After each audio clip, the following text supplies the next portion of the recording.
These teams are committing over 1 turnover per possession. That's not even possible, but it's true. I'm not even joking.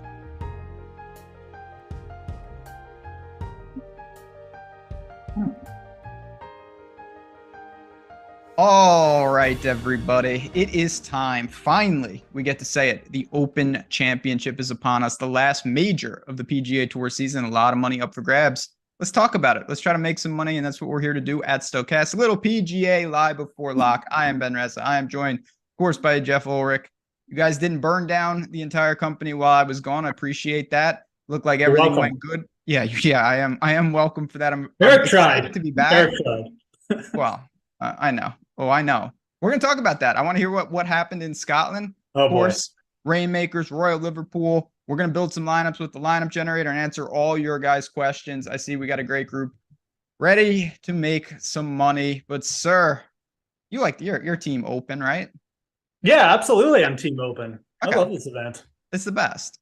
It really is. I mean, old school golf. It's, the Scotland links, the cool scoreboards.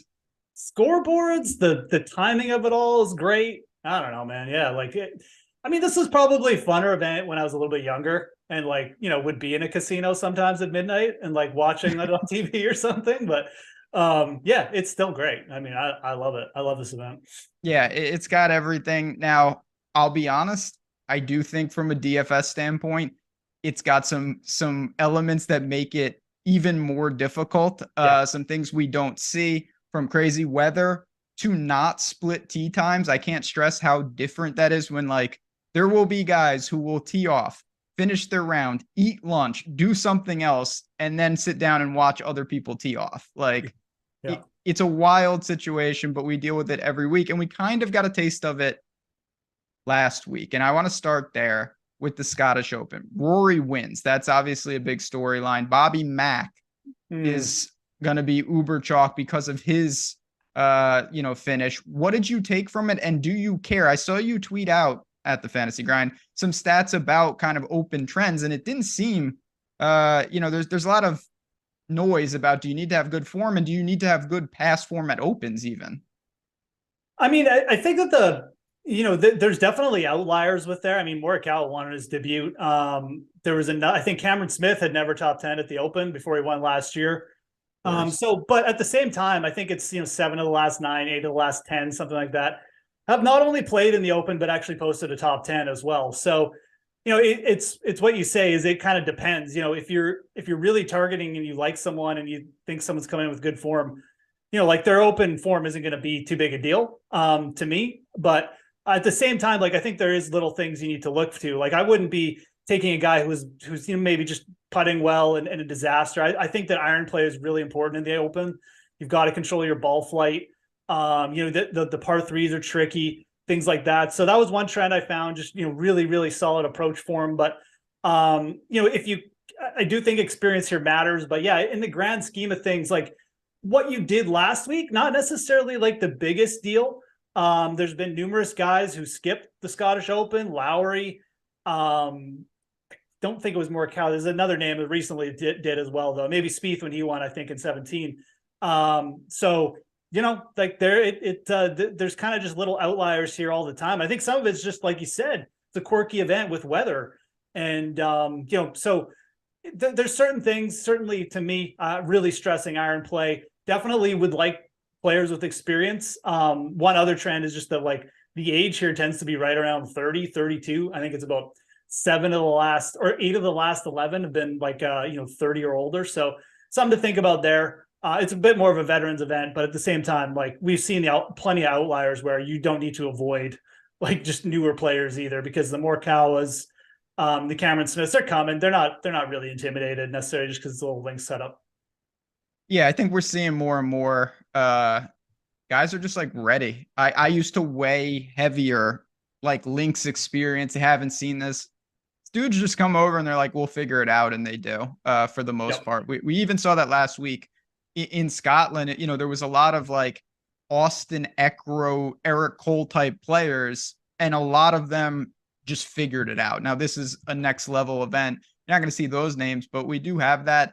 I want to ask you specifically before we move on, We're going to talk about Reignmakers in just a second. Rory wins. Obviously, no one really cares because he needs to win this week for it to really matter. Does that do anything for you, or do you not really care? I think that, well, I mean, I definitely cared on Sunday because I was on Rory back. And, that was tilting. I'm not going to lie. Having your guy in the clubhouse with a one-shot lead like that and to not even sniff a playoff. Especially with 18. That's a hard hole. It's a really hard hole. Really, really hard hole. Yeah, to go birdie finish.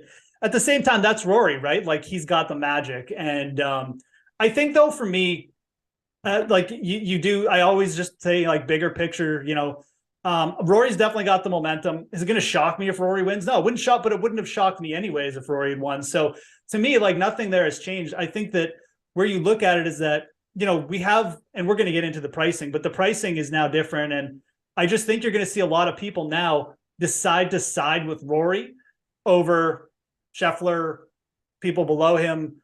And I think that's just going to create a little bit of a vacuum in ownership for DFS. So I'm not necessarily like team fade Rory, but like where he is in the price point, like I will definitely consider just basically going the other way. Now it's dangerous. It feels dangerous, but the other option is just as dangerous. I mean, fading Scotty Scheffler or being underweight or, even just, trying to get overweight on Rory is going to be hard as well. So that's kind of the way I'm looking at it. Maybe just using it a little bit in the way that most people are just looking at, oh, like he's definitely going to win now. I don't think there's anything certain this week. There's too many good players in this event. I'm not ready to just say, oh, this is Rory's event, like hands down.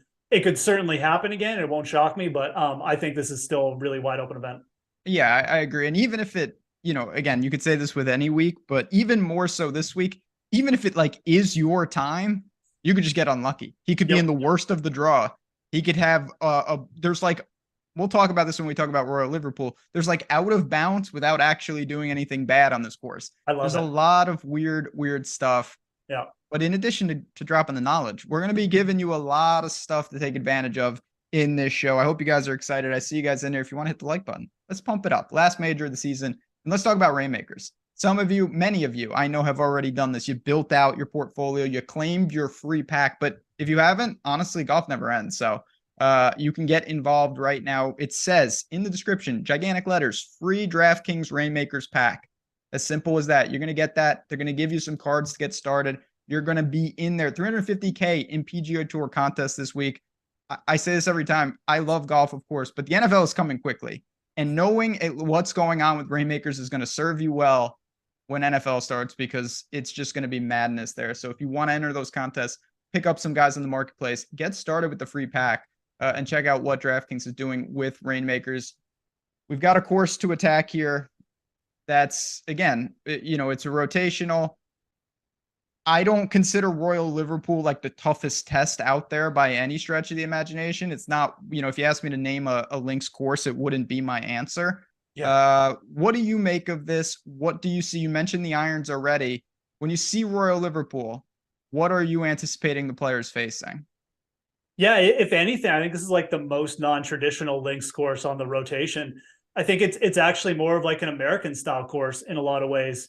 And, just the, just as I was doing research, because I mean, I remember watching this event in 2014 and Rory and Ricky kind of just took it apart, especially as the week went on and the wind died down. And I think that like we've kind of hit on it. Like there's some quirky little things about it, but it's still a gettable setup, especially if it's playing soft.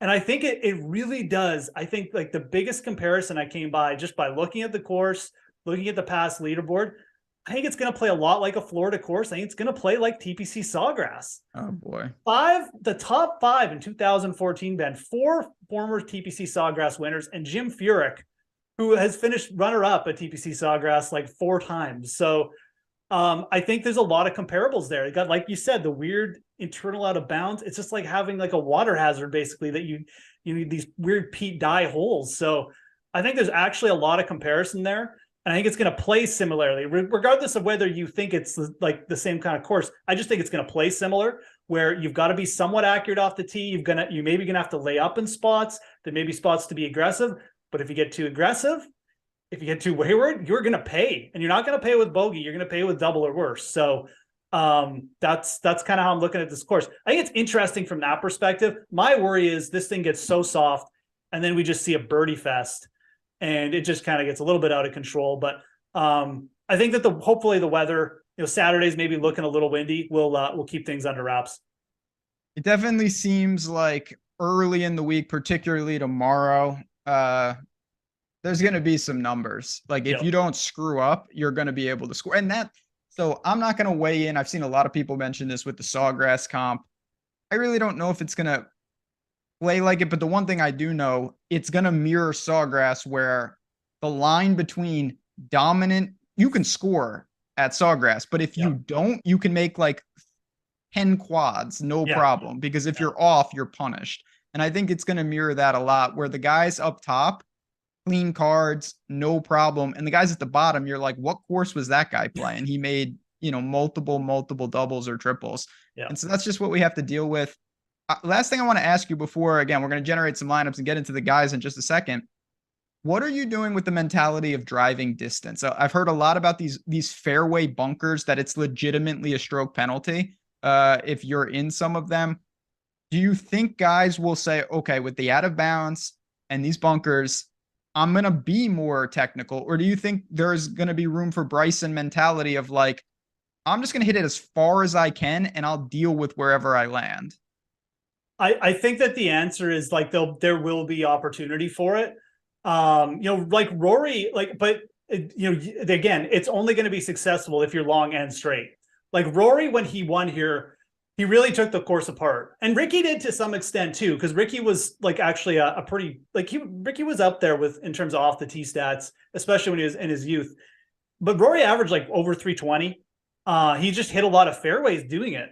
So you can be aggressive. And it's funny you bring up the name Bryson, because that's the one name that I really think, like, if this plays soft and Bryson gets going, like maybe a guy like that can just pick it apart again.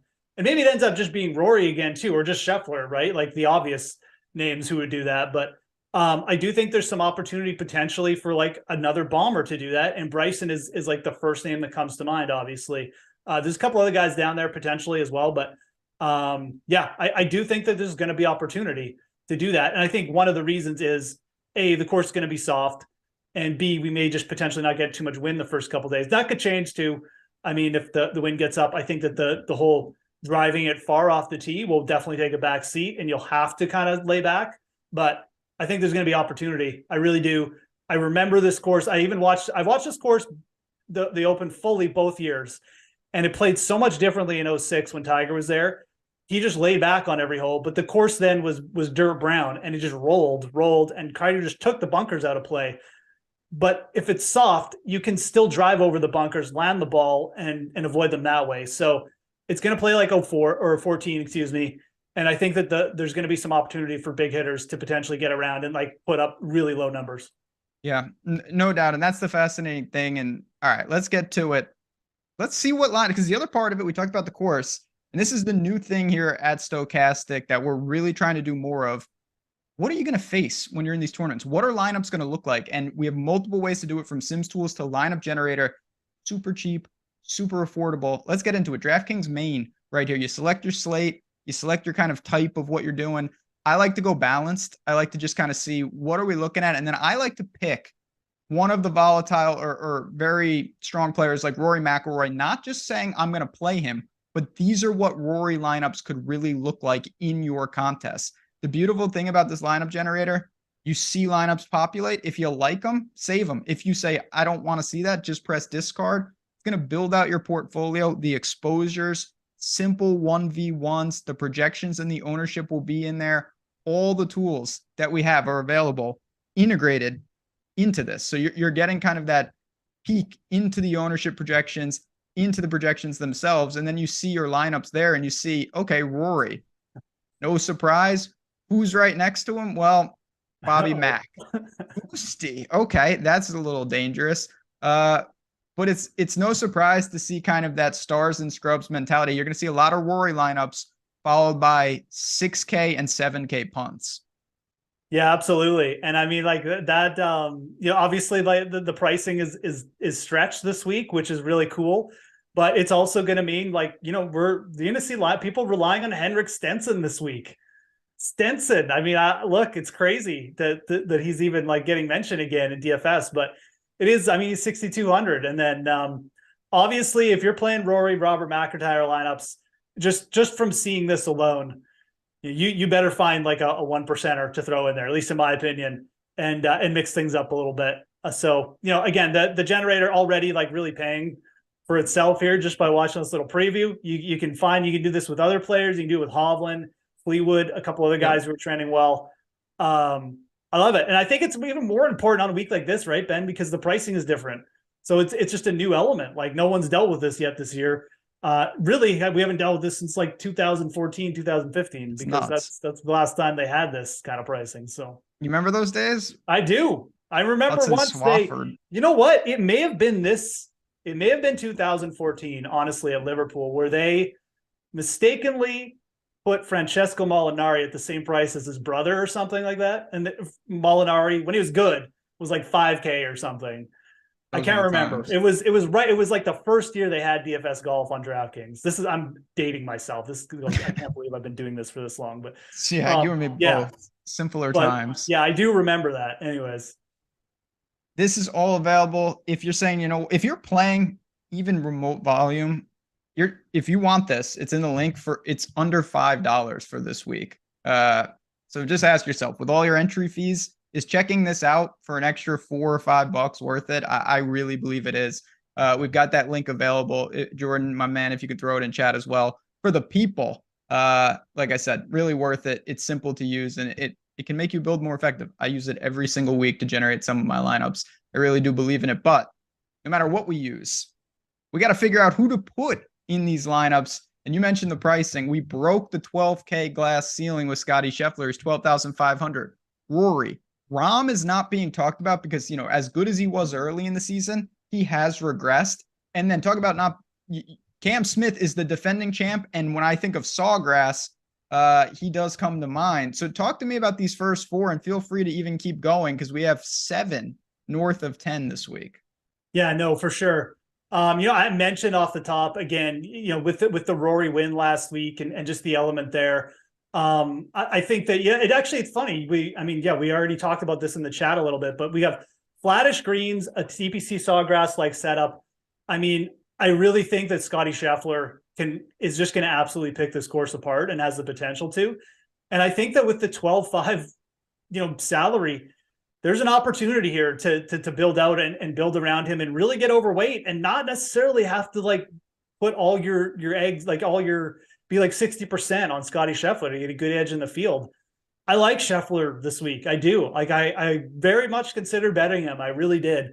I haven't bet him once this year at any of these prices, but he's just so good. I mean, his irons. I mean, you just can't play this good and not win for that long. So I like Scheffler this week. I like trying to build around him. I think in like single entry lineups, he's really interesting.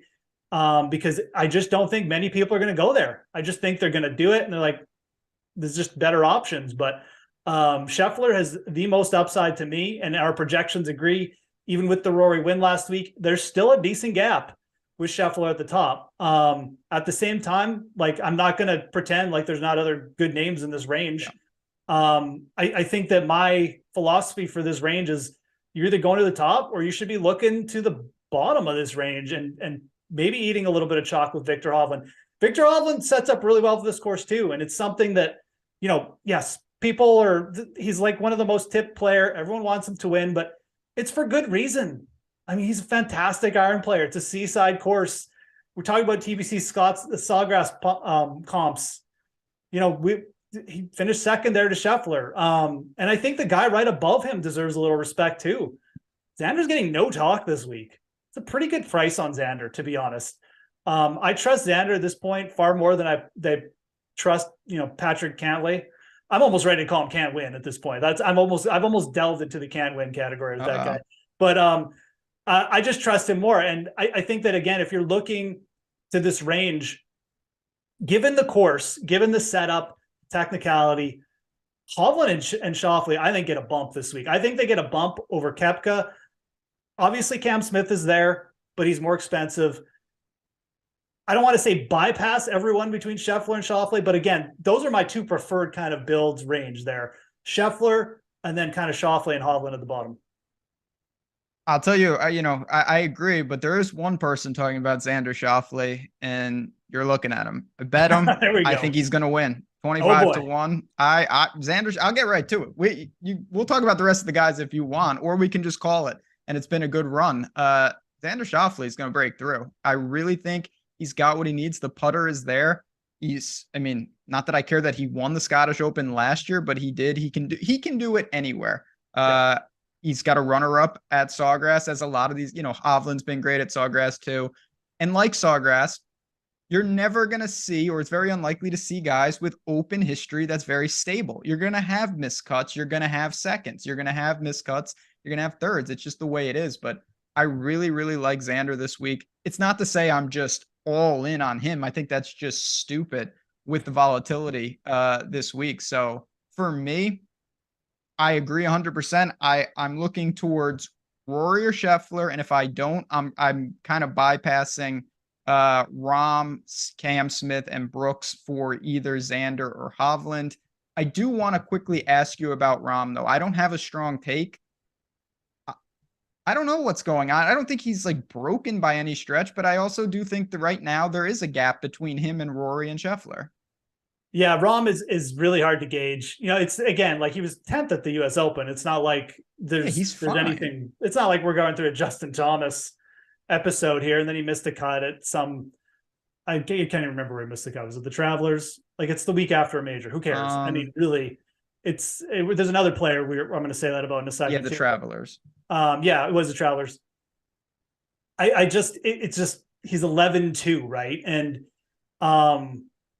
again, like if you're using Rahm, you're bypassing going up to Rory or Scheffler, and you've kind of forcing yourself into, I don't know, like I just think that the upside with the guys underneath Rahm kind of mirror him this week. I think that Rahm is interesting as like more of a second man in, like if you want to get really extreme potentially, but I don't know if I don't know if I'd want to use him to lead off lineups just because he's still over 11K. If he was like the same price as Cam Smith, we'd be talking a different story. But I just feel like his price is still a little bit expensive, and I just for the same reason you said, I feel like there's a gap. So tough player to gauge this week for sure. Again, the nice thing about Rahm is if you want to mix some in, I think that the field is probably going to feel the same way, so it won't be crazy. Or if you just want to be neutral on him or something, but I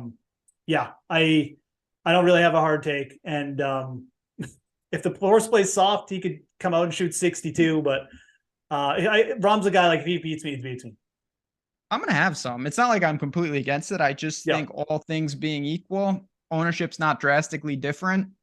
I would rather go elsewhere. But this is a week, and like most weeks, I didn't have trouble identifying who I wanted to play.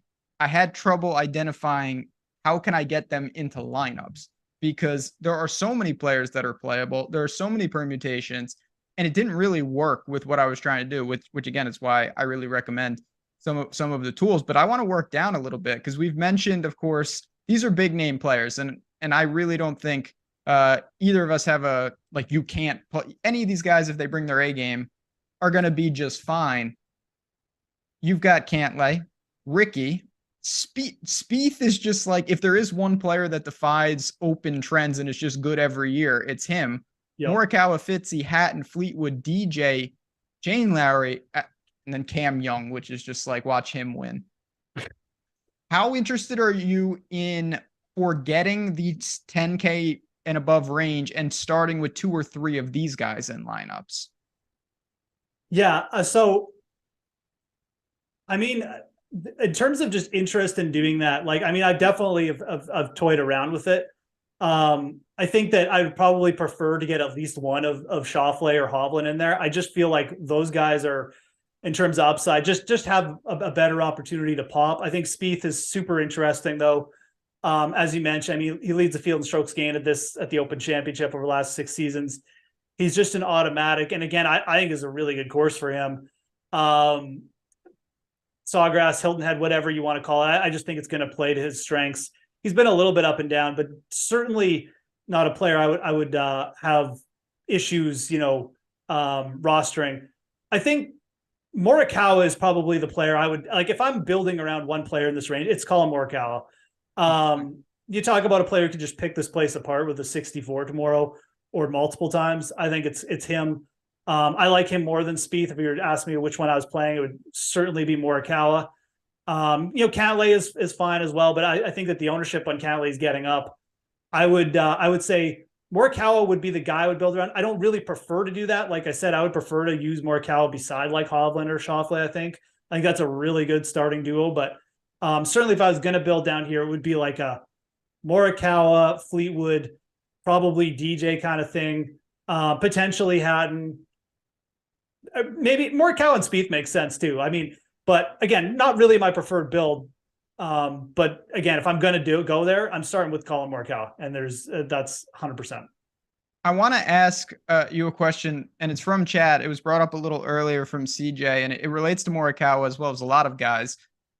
No one that I've seen has really mentioned that these greens are anything but pretty standard. Like, they're not gimmicky, they're not a torture chamber. Yep. And that's the age-old question.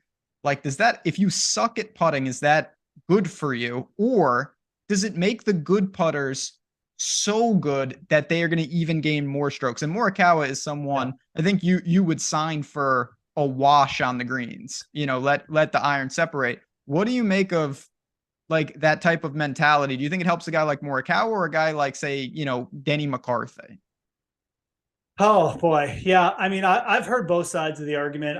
I've looked into both sides of the argument. I honestly not even sure if there's an answer to this question. Yeah. I'm sure somebody could come up with some data, but even the data just feels like it's noisy, because what really constitutes a slow green and like what really constitutes like a fast green, and some slow greens are still like really bumpy and like weird. So I don't know. My feeling is these type of greens will help bad putters.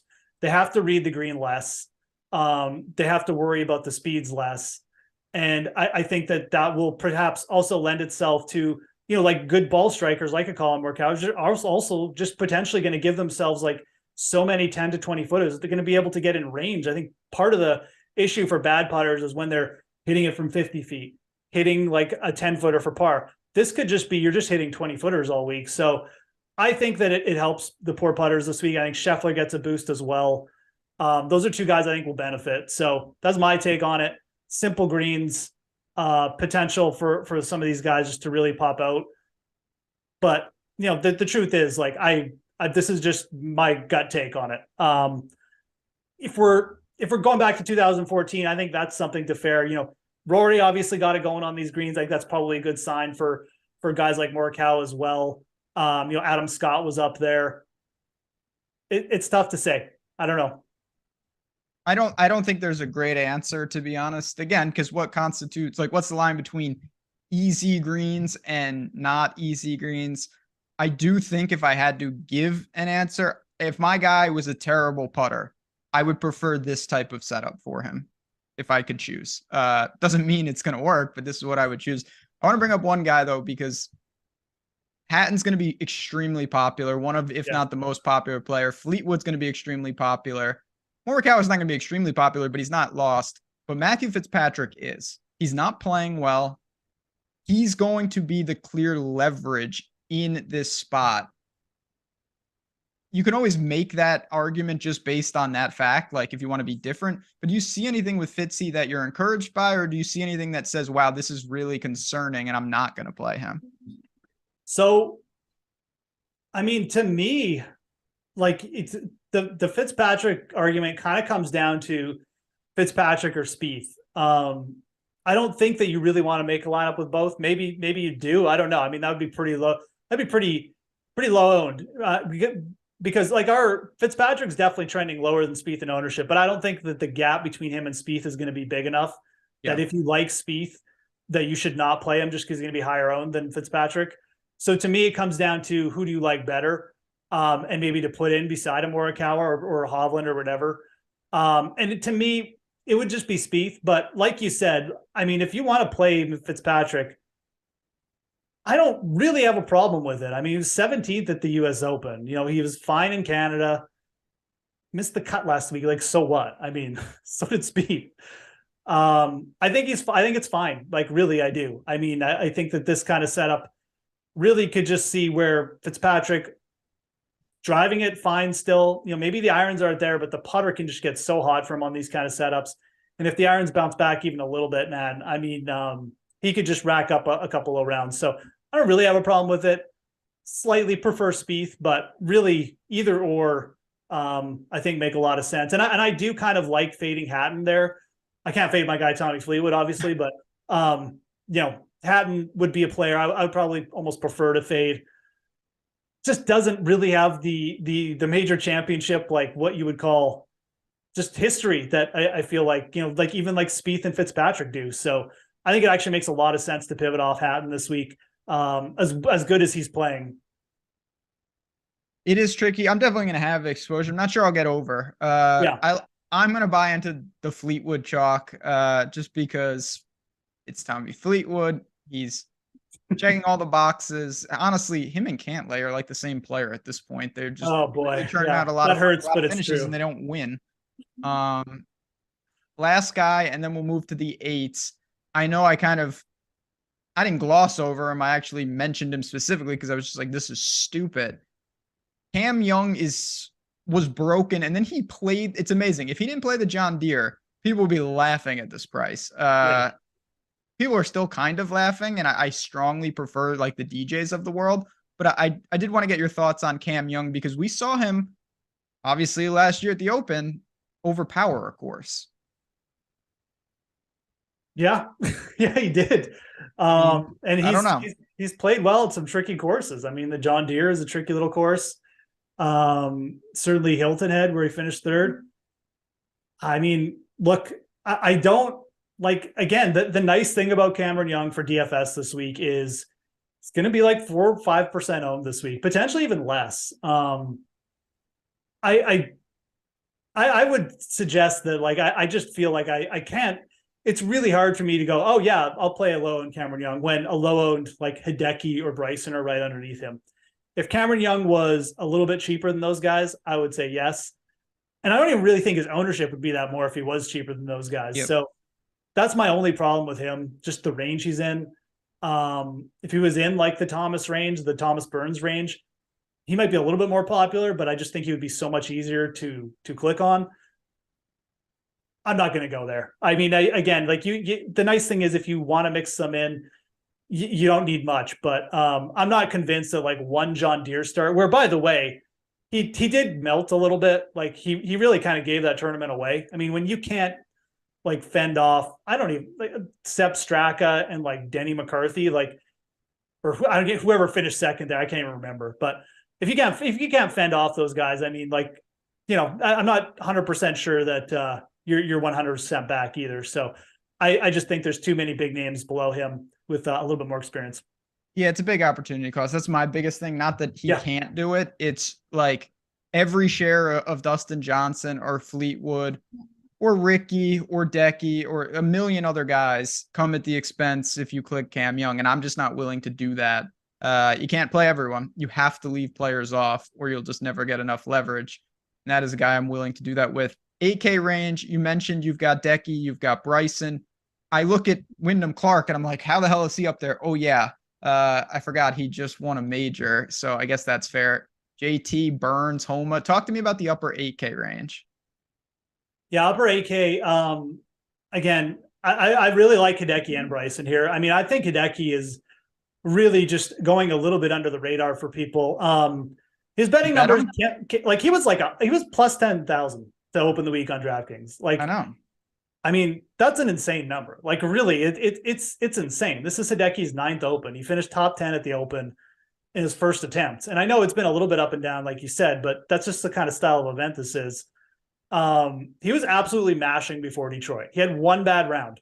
He shot 75. He came back and shot 68 the next day in Detroit. If he doesn't miss that cut, what does he open at this week? Probably 60, and he probably gets bet down to like 50 or something. I think Hideki's got all the opportunity here in the world. I mean, love him just for like a top 10 or an each way. And I think 89 is perfectly fine. I'm still a little surprised that like he's just not getting.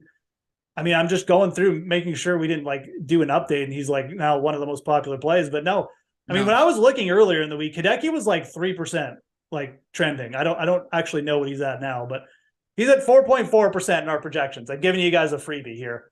Go and buy a week of Stokastic projections now that I've done that. It will help you, by the way, and this is why it helps. But he's trending to be like basically not nothing owned, but almost nothing owned.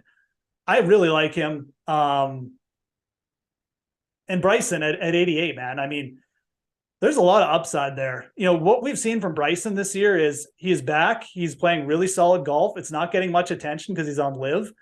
And people are talking about everything but the golf the guys are playing over there. He showed up at the last two majors. He shot 67 to open the US Open. And he was the first round leader at the PGA. I mean, he was second in live 2 starts ago. It's playing really good, man. And like he's played well in Florida in his career. Won at Bay Hill, 3rd at Sawgrass. I really like using Bryson in DFS this week. I just think that he's such a scorer too. There's short par 5s. I don't know, Ben, talk me out of this one. Is this stupid? No, I can. I mean, I think Bryson, he always has merit because he just has ways to attack these courses that can really, really, really be effective. And then on the flip side, I think there's a lot of ways where Bryson just can't get it together and it's a disaster, but you just have to be willing to live with that. And he's shown, I think, a little more well-rounded game. I used to rip on him for like when it goes bad, it's over. Yeah. Not as much lately. And I think that's incredibly important, specifically for open. So it's a wide open range. You've mentioned a couple guys with, you know, Bryson doesn't have a ton of issues right now. Hideki's not playing the greatest. JT is really struggling though. Yes, he made the cut in Scotland, but that's about all he's done. I'll tell you, I bet JT at 80-1 this week. I just think that he should never be 80-1 in any event, no matter how bad he's playing. He was good at Travelers, but it's been I mean, his majors this year is as bad as I could imagine for him. Miscut at the Masters, 65th at the PGA, miscut at the US Open. Do you have any interest in buying pure talent? I mean, yeah. So like 2 starts ago, Justin Thomas gained a bunch of strokes on approach. We all thought, okay, he's back. Yep. We're probably going to see some follow-up. It's an absolute disaster at the Rocket Mortgage. Really didn't get anything going last week.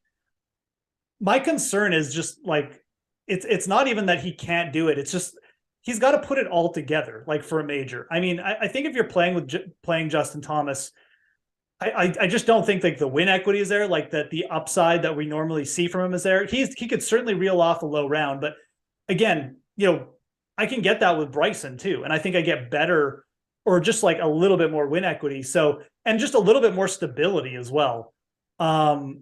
Potentially you also get that with a guy like Max Homa. So just a little bit more stability. I'm just really not there. Like I understand, like the number is insane. I completely agree. And I think that the best way to get exposure to Thomas may just be to do that. Just go dabble on him a little bit in some kind of market, like top 10, outright, whatever. Yep. But for DFS, I think that just because we have so many options, you talked about the opportunity cost. In this range, I don't really have that much interest, or at the very least would be looking to be underweight, which, you know, I don't think he's trending with. No, he's not going to be popular. No, this is a dealer's choice range. Homa will get a little, but Sungjae, Tony Finau, Tom Kim, Rose will be somewhat popular. But talk to me about the lower 8s. I do think that Sungjae, who's, you know, he's got a win in Florida. I really liked him in the past couple weeks, and it hasn't come together, but I think he's closer than maybe the form indicates. Yeah, the chat was asking there about Sungjae a little bit. I don't have a problem with it. I'd probably rather, like, you know, at 8,300. Again, we're talking about JT or Sungjae. Sungjae's, it hasn't been like not everything is falling apart with Sungjae. It's like parts of his game have eroded a little bit, but they're not like a disaster. So I kind of agree with you here. You know, he's 24th at the Rocket Mortgage. He had a couple, like one nice round there. Wasn't good last week, but again, I'm not going to read too much into the Scottish Open necessarily. I would probably rather take a shot with him Um, yeah, Sanjay is definitely interesting. His betting number to see Sanjay M at 100-1 was pretty crazy too. I do kind of like Homa this week. I think that just using Max Homa is absolutely fine in this range. Like, don't overthink it. I mean, he's not going to be super heavily owned. He's going to have a little bit, but not crazy. I think that Homa to me represents like a really nice, just solid play. I think Burns is actually really interesting. Burns is a complete boomer bust for me though. He was not good ball striking last week, but as we know, like that can come and go with him. And the putter when it gets hot is just so crazy. So I kind of like Sam Burns this week. Scoreable course. I think he's just really interesting play there. Maybe you double dip in this range with like Burns and Homa, a couple of guys who can really get it going on scoreable courses. I've gone back and forth. I'm kind of a fade, to be honest. I'm not sure what your take is. I just haven't seen it from him. And we're asking a guy who hasn't putted well, who's kind of been up and down, to now get it together. Like I said, I'd rather go up to Homa or Burns here and look for some scoring. Finau's a really tough evaluation because, I don't think he's broken beyond repair.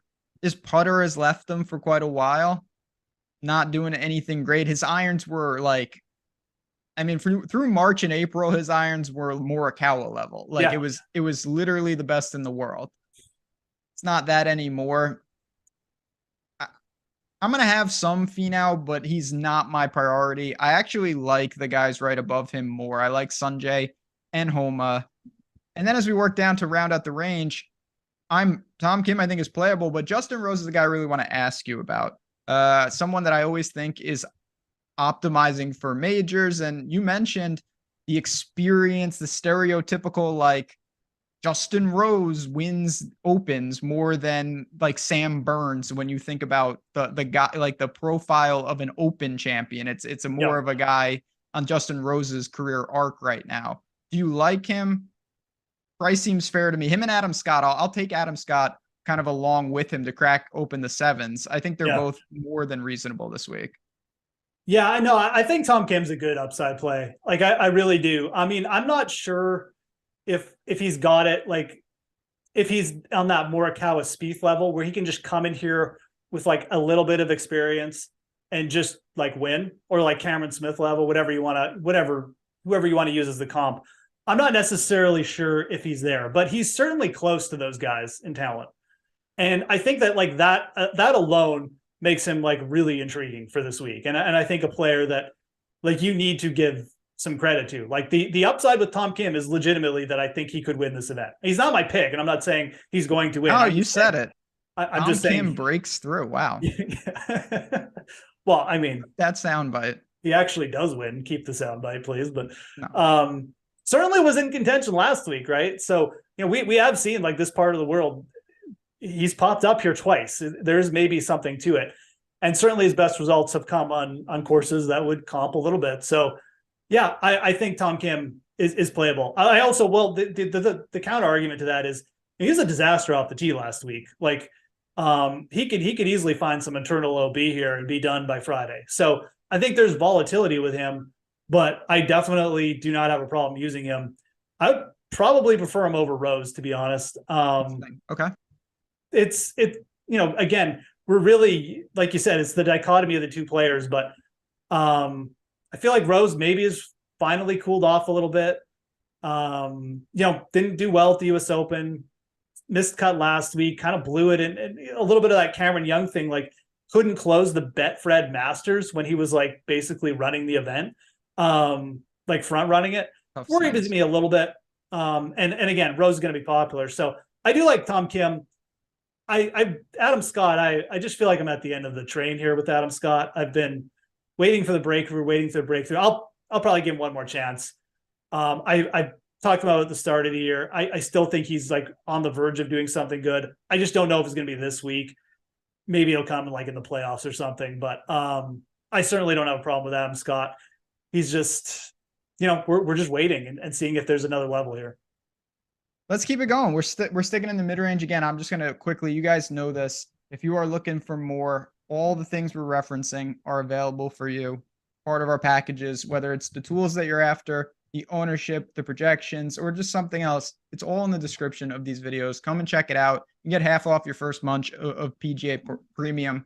You come in, maybe you like it, maybe you stay. Maybe you say, you know what, now I see what they have behind the curtain at Stokastic. We just want you guys to be part of the community, even if it's just hanging out. You see it there, 50% off any platinum weekly or monthly if you're a first-time user. There's no better time to get familiar with these tools, not just for golf. Not just for golf. That's what we have everything available for all these sports. It's not going away. We're just continuing to build here. But we've got the second half of the field to get to. Corey Connors is here. I think he's going to be very, very popular. Neiman, I want to hear thoughts on. Min Woo, Patrick Reed, Gooch, if you want to talk about him, or Day. I mean, the floor is yours for the mid-sevens. This is why, and as we go down, like the 6K range is going to have a lot of guys to talk about too. This is why, again, like I almost feel like going balanced takes away some of like getting you to some of these players who are super interesting that I want to have some exposure to. Min-Woo Lee, another player in that Tom Kim basket where do I think he's going to win? Not necessarily. Do I think he could win this week? I actually do. He is really, really good. He's strong off the tee. And, you know, again, like we have seen him go bananas like around the green, the putter. Connors, I just pretty safe play. I mean, you know, again, you could make the ownership fade, but you know, he was top 20 last week. We saw him pop in a major. I really do not have any problem going there. Jason Day actually played well in his last start, which is, well, not well, but I mean, he had a couple good rounds. And, you know, again, I think that merits at least a little bit of a look as a GPP target. And then the low 7Ks, man. I mean, boy, we could just do an entire show on this range. I feel like Neiman is down there, supremely talented player. I have no problem taking a shot on him. And then you've just got, you know, a group of players, Harmon, Fox, Henley, Siwoo Kim. Love Siwoo Kim's upside this week. I mean, yes, he's been a little bit up and down, but man, if the putter gets going for him, we have seen him take apart some of these kind of, you know, just tricky little courses where it's soft. 7,300 just feels so cheap. And if Harmon's going to be the chalk in that range, you know, again, I'll take Siwoo Kim over Brian Harmon any day of the week, especially if I'm getting far lower ownership. So that's kind of just takes us down to 72. But there's just a lot to choose from down here. A lot of options. This is a range where I think you really need to start thinking about what you're looking for, because if you're saying I want best available, I do think it's Corey Connors and Patrick Reed and those type of players, and so does the field. Now, if you're saying I'm willing to roll the dice, I'm fine with the pivots in this range. I like Neiman a lot. I like not a lot, but I think that Abraham Answer is playable. He's a guy that can gain off the tee without being long. He's on live, which I'm not saying is a benefit, but it's a benefit in the sense that no one thinks about these guys at all. They're not as owned as they should be, and I don't think they're that much less likely to play well. So you can go to him, and even as you look at the rest of this range, it's pretty wide open. I think that if you're looking for pivots, this is probably a good range to do it. I don't know what to do at the bottom of the range, though. You've got guys like Thomas Peters, Nick Taylor, Noren, Chris Kirk I really like, but I think you are the Chris Kirk whisperer, so I need your approval there. What do you make of really the flat bottom of the sevens? You have it, my friend. I like Kirk this week quite a bit. I mean, I think he's live potentially. You want like a 200-1 winner? I think that would be my pick. I mean, the irons came back. The Chris Kirk is a guy who can just get, again, we talk about flat greens. Like, he's not the world's greatest putter, but man, when he gets confident on the greens, he will sink every 10-footer. He will sink every 20-footer in front of him. So, yeah, I like Chris Kirk. You know, the field is getting up on him a bit. That's fine. But again, he's 7K. Like, I don't think he's not going to be monster chalk or anything. I kind of like Benny Ann, who has switched to a long putter. He's played well and win before. Benny Ann is not going to lose strokes off the tee. One thing he's not going to do is blow it for you off the tee. This guy is an absolute machine. And he's going to be able to cut some corners too. I think that Benny Ann is a guy who could go out and shoot like 63 at some point. I mean, he obviously shot a low round last week. So two players there at 7K flat. I mean, you can get really wild here. I don't think you have to, but you know, like Peters, Hogarth, they're good players. It's just their downside is like they're done. Like Yes. by after, not after Friday, they're done after Thursday. Like Before you wake up, after most like 9 likely. holes. Yeah. Yeah, you'll have some guys where you wake up and you're just like, well, it's over. And that's the beauty of this tournament. I think you need to embrace that. That is Sawgrass in a nutshell.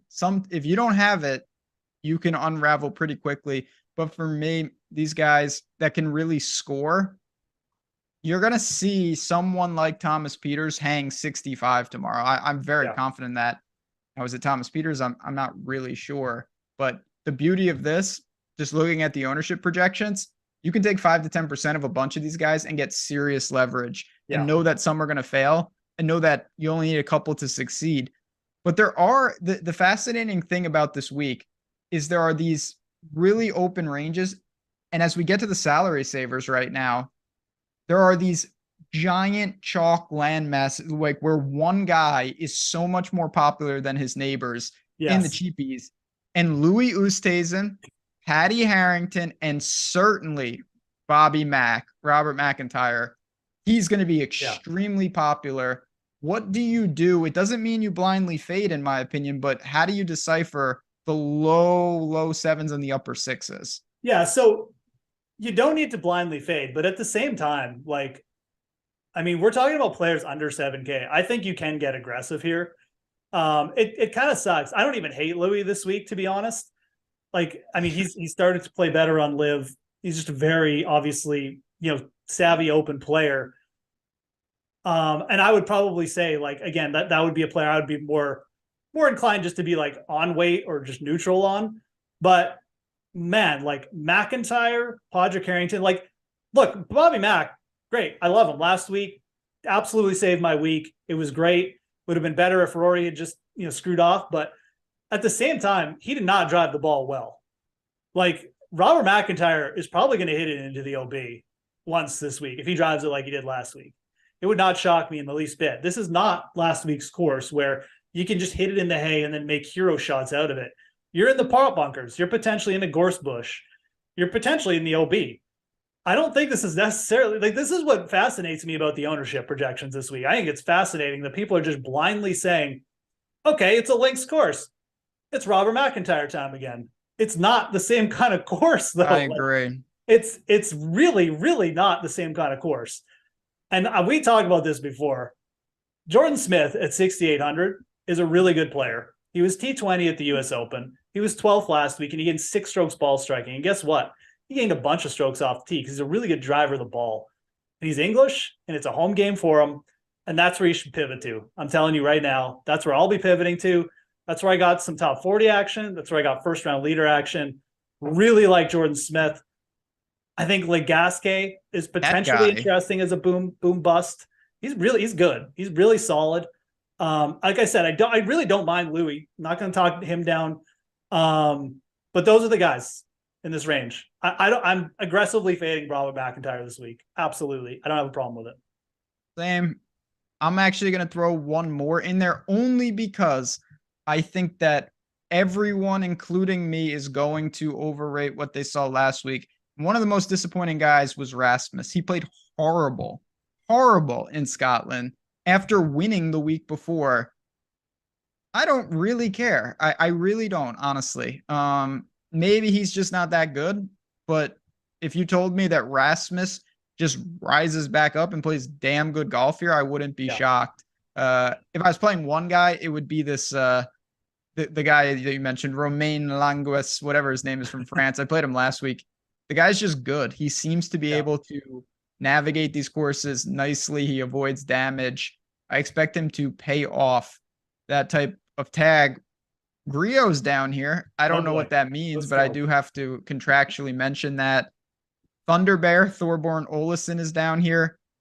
Patty Harrington, I'm not as opposed to, but I still think that you don't need to play him by any stretch. I might have a sliver, but I don't think I'll get over.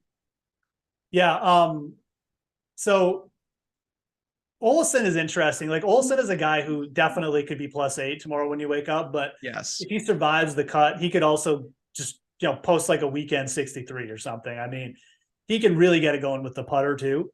I don't really have a problem playing him. I think he's just a good tournament. He's 6,600, right? So, Podrick,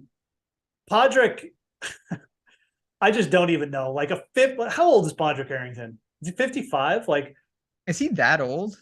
He's up there, man. Like he's been on the senior tour for a couple years, hasn't he? He's 51. He's 51. Okay, I'm still older than I'm just making things up now. Okay, he's 51, but it's still 51. What are we gonna like? How a 10% own Podrick Harrington? Is that like we may be looking at? It's pretty crazy, man. I don't even really hate him, but I think that there's better upside going to a guy like Olsen, Grillo, Putnam. Putnam was a disaster off the tee, but if he can just keep it together, the rest of his game is actually like really nice for this course. I like Putnam. That's probably like where I would be looking to for a little bit of a pivot.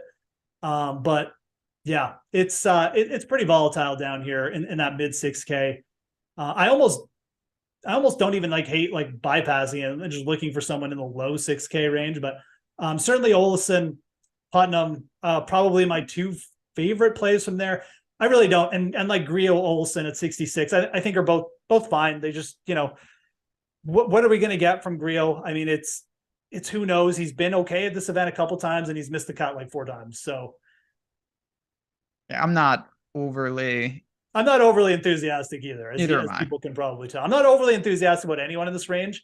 I feel the best about Putnam, which I never mentioned Andrew Putnam. So I don't know what that says, but yeah, I mean, the most confident I am in the range is not with who I'm playing, it's who I'm not playing. Like if Bobby Mack wins the Open, I deserve to get bageled. Like I'm going to be way underweight on him. Maybe I have a share or two, but nothing important.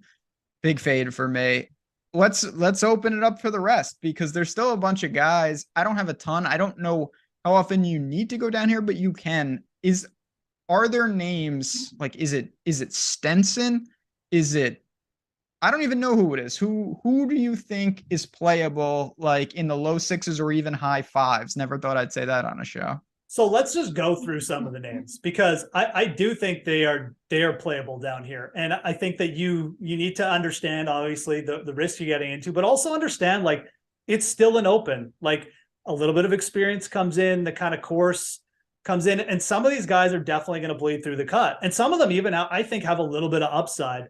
KH Lee is down there at 6,300. Not like my favorite play. He's been out of form, but certainly like a really good iron player.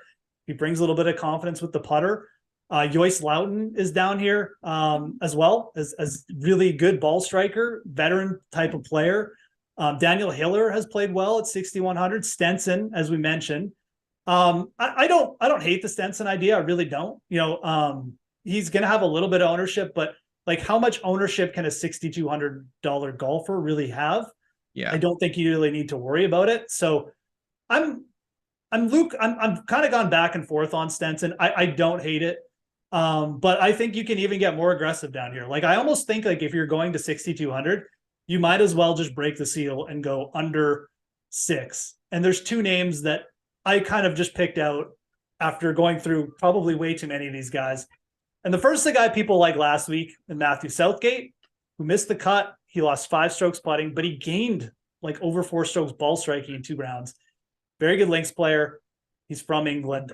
I think Southgate has been up and down all year, but when he's made the cut, then he puts in low rounds on the weekends and he finishes like top 15. And he's done it twice in the Open already. I do think you can make lineups with Southgate. And then I know you're going to like this one. But what about Charles Schwartzel, Ben? I didn't know he was in the tournament. I really didn't. Where is he? He's 5,800. Oh, that's go look up Charles Schwartzel's Open Championship record. It's very good. He was 7th at this event in 2014. He's coming in the top 40 and Live. That's good. Yeah. He's making the cut on Live. So, I mean, we're good here, right? Okay. So Charles Schwartzel, this sums it up nicely. Charles Schwartzel, I click on his little thing.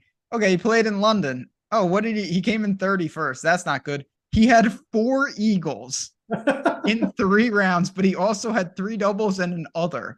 So Charles Schwartzel's in peak Charles Schwartzel form. The reason I didn't know that he was there is because I actually have a guy at 58, and it's Antoine Rosner, who Okay. I think that, again, do I want to play him? No. Is he making enough cuts? He's made a string of cuts in Europe. He can score. Just think that he has a pretty good chance to get through here. And if you're telling me sub 6, give me 72 holes. I really don't care what you do. Yeah. I think Rosner is interesting too. That was definitely a player I had circled. Oliver Wilson's another one potentially you could think about. But I mean, again, I know Schwartzel's form is like almost laughable, but he has made the cut in the Open in, I'm just gonna get it right here. In 6 of the last 7 years, he's finished top 20 twice over that span, and he's got 6 top 25 finishes at the Open in his career.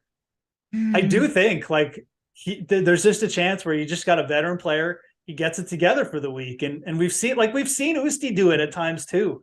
I don't know what it is about these South Africans, but Usti's come into many majors looking like absolute garbage, and then it's like, oh, he's T5.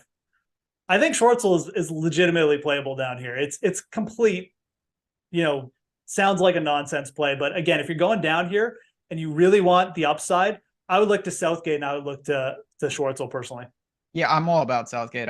He was if you follow me on Raz DFS, he was on the tweet last week of a guy that I really liked, and I would have signed for that 100 out of 100. He played well enough to get through. Yeah. He just couldn't putt, and you have to live with that. We've done it. We've done a lot of things here, but we're not gone yet. We got to build this is the lineup. Jordan Klein, what do you say, my man? You want to build one on the way out? Chat, what do you guys say? We got to build a winner here. What do we do in chat? Should we go 5K? What? Should we force Ben to do a 5K or what? Oh, I'll do it. I'll put in that Tiger Christensen. Let's go. Let's build one. It's again, talking about the players is one thing, but building is another this week. It's very difficult. It is. It's difficult to get what you like and really what you want all together without getting too insane, like Charles Schwartzel insane. So I'm going to start out with a guy I really like, and it's Jordan Smith. And I don't even really care if Jordan Smith gets a little bit of heat on him. I still think it'll even out. I just think he's a better play than the chalk in his range. So I'm going there. I'm giving us a lot of room to start. A lot of room. Palmer Jones. It's a good looking badge. Remember, 15 months. I'm smashing Hatton, so talk everyone else off him. I'll do my best. I don't think we can deter the Hatton ownership, though. He's going to be really popular, and I get it. I'm going to put in Neiman. Joaquin Neiman. I know that's kind of a little off the wall. Still so young. Under 25. He's got a lot of experience in majors and not great experience. I'll admit it. He was 16th at the Masters. He was 32nd in another major this year. I like what I see from him, and I like the price. We have so much room if we can get him and Jordan Smith through this cut. It's funny. We're talking about players who can just come in without little experience and win. I think Neiman actually deserves to be in that conversation. 150 to 1 in the outright market. Like, again, do I think Neiman's going to win? No, obviously not.